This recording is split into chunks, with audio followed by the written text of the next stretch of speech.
Having recognized Zegion, Vega began his analysis once again. His overwhelming combat sense and destructive power showed that he was better than Vega in close combat. Judging from its movements beyond the limits of the laws of physics, he is convinced that it is close to a spiritual life form. But I'll still win.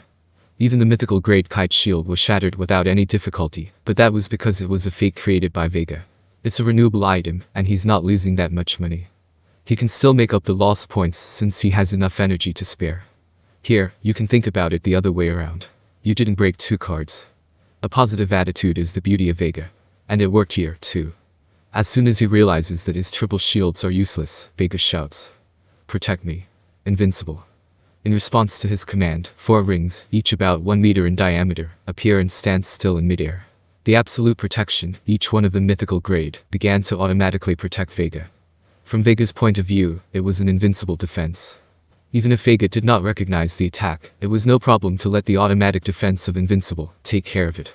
It could handle attacks from all angles and perfectly protect Vega, its master. Moreover, this ring is an excellent device that regenerates instantly even if it is shattered. Vega is convinced that as long as he is protected by this ring, he will never be defeated. Vega, who has regained his composure, smiles and talks to Zegion. "Hey, you played me for a fool, didn't you? Did you think you'd won already? I'm sorry to hear that. I'm not ready for this yet." "Don't be a pussy. You know I'm." 2 rings were shattered, one on top of the other. Vega swallowed his words in fear. As if Vega was not important to him, Zegion attacked again and again without any hesitation. The circle is shattered and regenerated. And so on and so forth. Vega was scared at first, but he regained his composure as soon as he realized that Zegion's attacks could not reach him. Hehehe. How's my invincible? You're a good fighter too, but you're still just a little fish. You're no match for me. Vega is always in his element. Overconfident in his own strength, he believed without a doubt that the repeated attacks of Zegion were all-out attacks. I knew it. His fighting ability is great, but that's all he's got. If you can't even break my shield, you've done yourself a disservice by being so scared. It's pathetic that he's so scared, but Vega doesn't care about that. He has already dismissed Zegion as an entity that will only repeat useless attacks in the dark. It's not positive anymore, it's just stupidity. That was pretty funny. I'm going to show you my real spirit, out of respect for you. Vega said and held out his arms to Zegion. The 2 arms joined into one and changed into a turret-like shape. The Infinite Eater. This was Vega's most powerful attack, which he unleashed with absolute confidence. It was a special killing technique that Moss had used in the previous battle at the capital of Ingratia. Vega had learned it through the eyes of the evil dragon spawn. The technique worked surprisingly well with Vega. While Moss had the disadvantage of not being able to use it again until the absorbed energy was fully sublimated, Vega, who has the ultimate skill evil dragon king Ozzy Dahaka, had no such limitation. In other words, it is possible to use it repeatedly.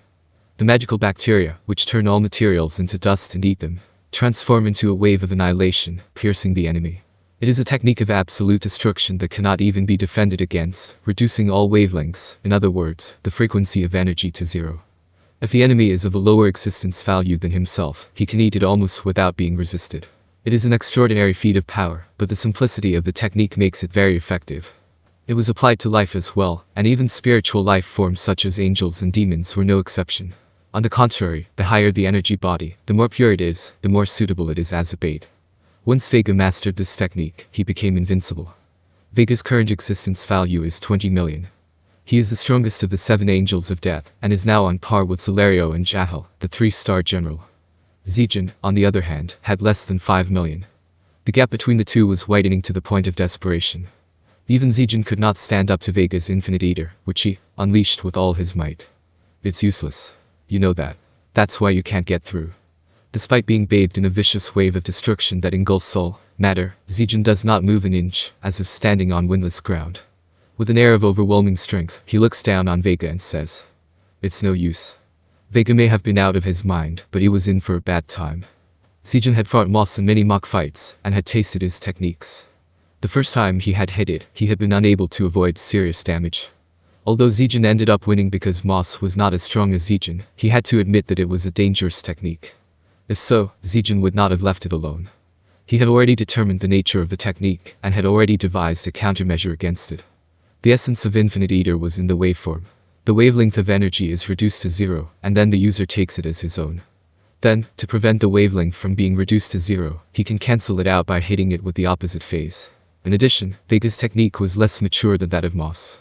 To some extent, he was able to imitate Moss thanks to his authority, but his skill was not as good as Moss's. In terms of efficiency, it was far from perfect, and Zegion could have easily beaten it. Are you crazy? That's impossible. Why are you so unconcerned? How can you be safe from my Infinite Eater? Vega is upset, but it is nothing to be ashamed of. Moss was also in a panic when this technique was broken. Zegion then said the same words to Vega as he had said to Moss. Stop laughing. The wave that cancels the wave is also a wave. Then just wrap it up. Know that the truth of the universe is to identify with the flow without opposing it. Since dreams and visions converge into the ethereal, it's easy for me to see through your waves. It is a simple but impossible feat for a normal person. Or rather, it would be impossible for anyone. At the very least, it would have to completely outperform the opponent's computing power, and Zegion had already figured out that Vega's computing power was limited. I don't get it. Vega snapped.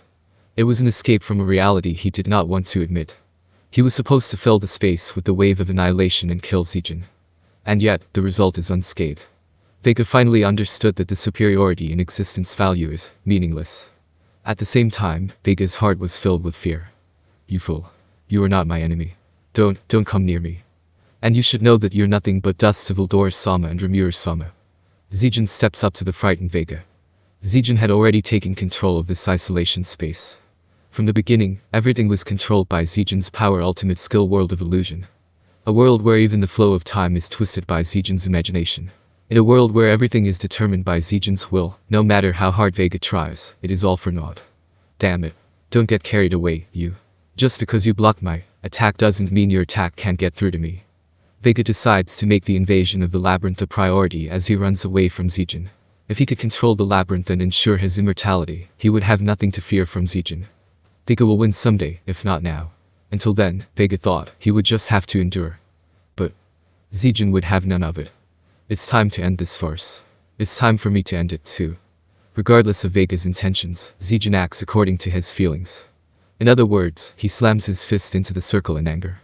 Such an attack is not going to work on me. Vega was about to say that it would not work, but then Vega exclaimed. I'm not going to let you get away with that. Zegion's fist shattered the ring like a piece of paper. Then, the 4 rings overlapped each other, and all of them were smashed into pieces. Vega panicked, and the maximum number of rings that could be deployed at the same time appeared. However, they were destroyed carelessly by Zegion. It was an unbelievable sight for Vega. No matter what he does, it is useless. The invincible had been completely broken. Ha, ha. Vega falls miserably on his feet. He had to admit it. Vega could never beat Zegion, no matter how hard he tried. Your abilities may be absolutely powerful in the material world, but in the spiritual world, they are poor. That's why you are like this. Zegion pointed out Vega's inexperience. Wait. Calm down and listen to me. Vega pleads with Zegion, but Zegion does not stop. Vega, sensing the danger, crawls backward and deploys his invincible shield. As long as he keeps this shield in place, no attack can reach him. Vega thought that no matter how many rings were shattered, as long as he was safe, that was all that mattered. Zegion's left hand shines. A dimensional equivocal cutting wave is released. At the next moment, all the rings protecting Vega were torn into tiny pieces. At the same time. Next. We have to prepare for the next one quickly. And a glow unique to Hurricane was sucked into Vega's abdomen as he was panicking. Gobo. It was an afterglow. Zegion's backward kick was released with divine speed and struck Vega. The afterglow vanishes like a haze. What was left was Vega, his face crumpled up with tears and a runny nose, covered with vomit and diarrhea. In the control room, everyone was in a state of exclamations.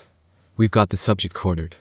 Benimaru received a telepathy net from Zegion, saying that he had cornered the subject. Of course, there was no reason to stop him, so he gave his permission, but less than 5 minutes had passed since Zegion started his action. Nevertheless, it seems that Zegion had cornered Vega in an assortment of moves. Vega is in the isolation zone, so he is not able to show the scene of the battle. Therefore, they can only imagine what kind of battle took place, but they can be sure that it must have been overwhelming. Zegion-chan is too strong, isn't he? Ramers commented, stunned. Yes. Zegion, as expected, has a lot of power. Benimaru nodded his head. Or rather, no one denies it. The strongest warrior in the labyrinth is obvious to everyone. I guess they didn't like our plan to invade the labyrinth after all. Trainee also commented. Everyone nodded their heads in agreement, as this was the opinion of everyone living in the labyrinth. By the way, Zegion seems to have really lost his temper. I'm glad he agreed to the mission, Benimaru said with relief. It was essential to get rid of Vega, but they couldn't let him escape. That is why the Labyrinth isolation operation was launched, an idea that would not have come from the Labyrinth group. Zegion was not originally under Benimaru's command. Nevertheless, he followed the order, probably because he was convinced that it was reasonable. Now that Rimuru is no longer with them, they cannot afford to have any discord among their colleagues. Because they understood that, they took the initiative to show them that Benimaru was the superior one.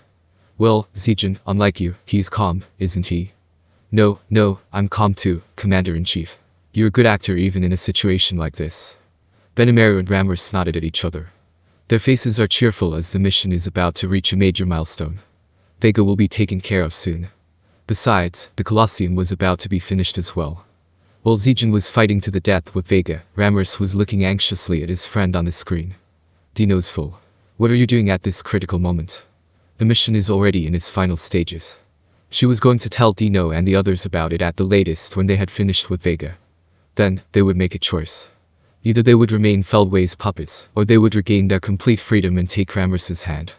If Dino and the others refuse Rimru's proposal, then they have no choice. Not wanting to kill their friends, they were going to throw them into a labyrinthine prison with a modified labyrinthine structure. This is a special space created by Rimuru based on the secret of the infinite corridor that Rimuru had obtained from somewhere. By constantly changing the spatial coordinates of the labyrinth, the escape from the labyrinth is prevented. Nowadays, labyrinths are becoming more and more dangerous. With more and more idiots smashing through the hierarchy, Rimuru wanted to have at least 1 or 2 ways of punishing them. This time, it seems that they will have a chance to use them. It would be tedious to have to keep computing all the time to keep them from escaping, but it was better than killing Dino and the others.